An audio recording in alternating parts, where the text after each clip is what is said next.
శ్రవణ్ గారు, మీరు చెప్తున్న దాని ప్రకారం తెలుగుదేశం పార్టీని మళ్ళీ ఎదగనివ్వడం, మళ్ళీ అధికారంలోకి రానివ్వడం భారతీయ జనతా పార్టీకి ఇష్టం లేదు. మీ లాజిక్ మీరు చెప్తున్నారు. సో కన్విన్సింగ్ అని అనిపిస్తుంది logic. Okay, so Bharatiya Janata party ఆంధ్రప్రదేశ్లో మళ్ళీ వైఎస్ఆర్ కాంగ్రెస్ పార్టీని అధికారంలోకి తీసుకురావడం కోసం ఏమైనా ప్రయత్నం చేస్తుందా? పొత్తు లేకుండానే గడిచిన ఎన్నికల్లో వైసీపీకి సహకరించింది లాంటి ఇంప్రెషన్ ఉంది. సో ఈసారి అటువంటి సపోర్ట్ కేంద్రం వైపు నుంచి, భారతీయ జనతా పార్టీ వైపు నుంచి జగన్మోహన్ రెడ్డి సర్కార్కి దొరికే పరిస్థితి ఉంటుందా? సార్, ఇప్పుడు భారతీయ జనతా పార్టీ ఎప్పుడు కూడా ఎమోషనల్ కనెక్టివిటీ ఉన్న పార్టీ కాదు. ఆ పార్టీ అందుకని చాలా త్వరగా ఎదిగింది. ఆ పార్టీ సందర్భానికి అనుగుణంగా పొలిటికల్ డెసిషన్ తీసుకునేటువంటి ఒక లుక్రేటివ్ మైండ్ ఉన్నటువంటి party. So business mind, political పార్టీలు బిజినెస్ మైండ్ తోటి ఆలోచిస్తున్నట్టుగా భారతీయ జనతా పార్టీ వైఎస్ఆర్ కాంగ్రెస్ పార్టీకి ఎందుకు సపోర్ట్ చేయాలి? వైఎస్ఆర్ కాంగ్రెస్ పార్టీ వాళ్ళకి 28 ఎంపీలు ఉన్నారు కాబట్టి రాజ్యసభలో వాళ్ళకి ఒక అవకాశం ఉంది కాబట్టి వాళ్ళకి సపోర్ట్ చేస్తుంది. రేపొద్దున ఆ పార్టీ ప్లేస్ లో ఇంకొక పార్టీ వచ్చింది అనుకోండి, ఆ పార్టీకి సపోర్ట్ చేస్తాయి.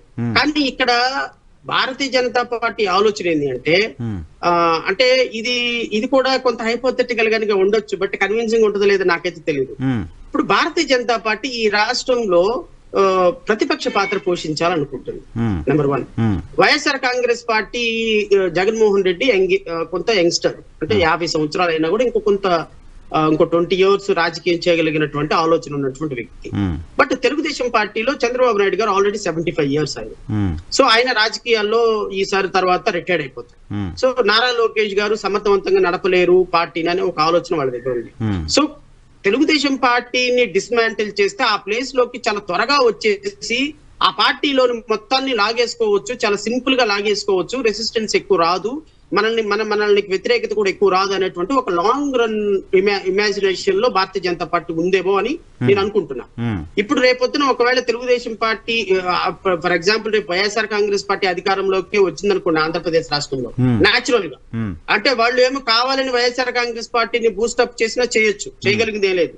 ఎందుకంటే ఇప్పుడు వైఎస్ఆర్ కాంగ్రెస్ పార్టీ కనుక 24లో అధికారంలోకి వస్తే తెలుగుదేశం పార్టీ ఇక 48 గంటల్లో తెలుగుదేశం పార్టీ అనేది ఒక చరిత్రగా మిగిలిపోతుంది. 48 గంటలే, ఇంకా 49వ గంట కూడా అవసరంలా, మొత్తం మారిపోతారు, భారతీయ జనతా పార్టీలోకి వెళ్ళిపోతారు.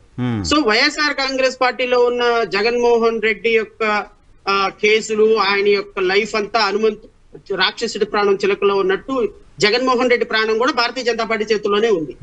జగన్మోహన్ రెడ్డిని ఏ క్షణమైనా జైలుకి పంపించే అవకాశం ఉంది. కోర్టులు వ్యవహారాలు కదా సార్, అంటే సిబిఐ ఒక పిటిషన్ ఇవ్వరంటే సిబిఐ కోర్టులో ఇప్పటికీ 300,000కు పైగా వాయిదాలు తీసుకున్నాడు అన్ని కేసుల్లో. అసలు కేసులు జరగనివ్వటం లేదు, అక్యూజ్డ్ ప్రెజెన్స్ అవసరమని ఒక సిబిఐ ఒక పిటిషన్ ఏమనండి 5 minutes లో ఎలో అయిపోతుంది పిటిషన్. ఆ పిటిషన్ సిబిఐ ఎందుకు వేయటం లేదు అంటే భారతీయ జనతా పార్టీ నుంచి క్లియరెన్స్ రావటం. జగన్మోహన్ రెడ్డి గారు రేపొద్దున ముఖ్యమంత్రి అయినా ఆయన చాలా తొందరగా లోపలికి పంపించవచ్చు, ఇబ్బంది ఏం లేదు. కానీ ఆయన లోపలికి పంపించిన తర్వాత ఈ రాష్ట్రంలో వైఎస్ఆర్ కాంగ్రెస్ పార్టీ ప్లేస్ లో మనం ప్రతిపక్ష పాత్ర అయినా పోషించవచ్చు, లేకపోతే ఆయన తర్వాత ఎవరైనా ముఖ్యమంత్రి అయితే వాళ్ళనైనా, ఏదేమైనా సరే తెలుగుదేశం పార్టీని డిస్మాంటిల్ చేసి దాన్ని కనుమరుగు చేయాలనే భారతీయ జనతా పార్టీ ఆలోచనకి కార్యరూపం ఇవ్వగలిగేది జగన్మోహన్ రెడ్డి. సో జగన్మోహన్ రెడ్డి గారికి డైరెక్ట్లీ ఆర్ ఇండైరెక్ట్లీ సపోర్ట్ చేసి ఆయన ముఖ్యమంత్రి చేసి తెలుగుదేశం పార్టీని చంపేశామనుకో, ఒక 2-3 సంవత్సరాల్లో మళ్ళీ వీళ్ళు ఇక్కడ అధికారంలోకి రావచ్చు. అదే ఇష్యూ ఏం కాదు. సో 2024లో భారతీయ జనతా పార్టీయే కేంద్రంలో అధికారంలోకి వస్తుంది కాబట్టి వాళ్ళకి ఏ సందర్భం అయినా వాళ్ళకి అనుగుణంగా మరల్చుకోగలిగిన అవకాశం ఉంది. ఎందుకంటే ఈ కాంగ్రెస్ పార్టీ ఏమో జగన్మోహన్ రెడ్డి మీద కేసులు పెట్టి కేంద్ర ప్రభుత్వానికి జుట్టిచ్చింది, జగన్మోహన్ రెడ్డి ఏమో చంద్రబాబు నాయుడు మీద కేసులు పెట్టి ఈయన జుట్టు ఆయనకి ఇచ్చాడు.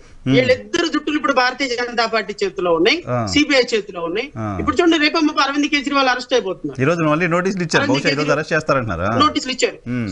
అంటే భారతీయ జనతా పార్టీ అనేది వ్యవస్థలను వాడుకొని ఎలా చేయగలదు అని చెప్పడానికి మన కళ్ళ ముందు సాక్ష్యాలు ఉన్నాయి కదా. కవితని 30 సార్లు పిలిచి ఎప్పుడైతే కేసీఆర్ రాజీ పడ్డాడో కవిత అరెస్ట్ ఆగిపోయింది. మనీష్ సిసోడియా ఈ రోజు వరకు బయటకు రాలేదు. సో అరవింద్ కేజ్రీవాల్ లాంటి వ్యక్తిని అరెస్ట్ చేసి లోపల వేయగలిగిన సందర్భం వచ్చినప్పుడు చంద్రబాబు నాయుడు ఎంత లెక్క, వీళ్ళకి మిగతా వాళ్ళు ఎంత లెక్క. అందుకోసమనే తెలివిగా భారతీయ జనతా పార్టీని ప్రసన్నం చేసుకోవడానికి నారా చంద్రబాబు నాయుడు విశ్వ ప్రయత్నాలు చేస్తుంది.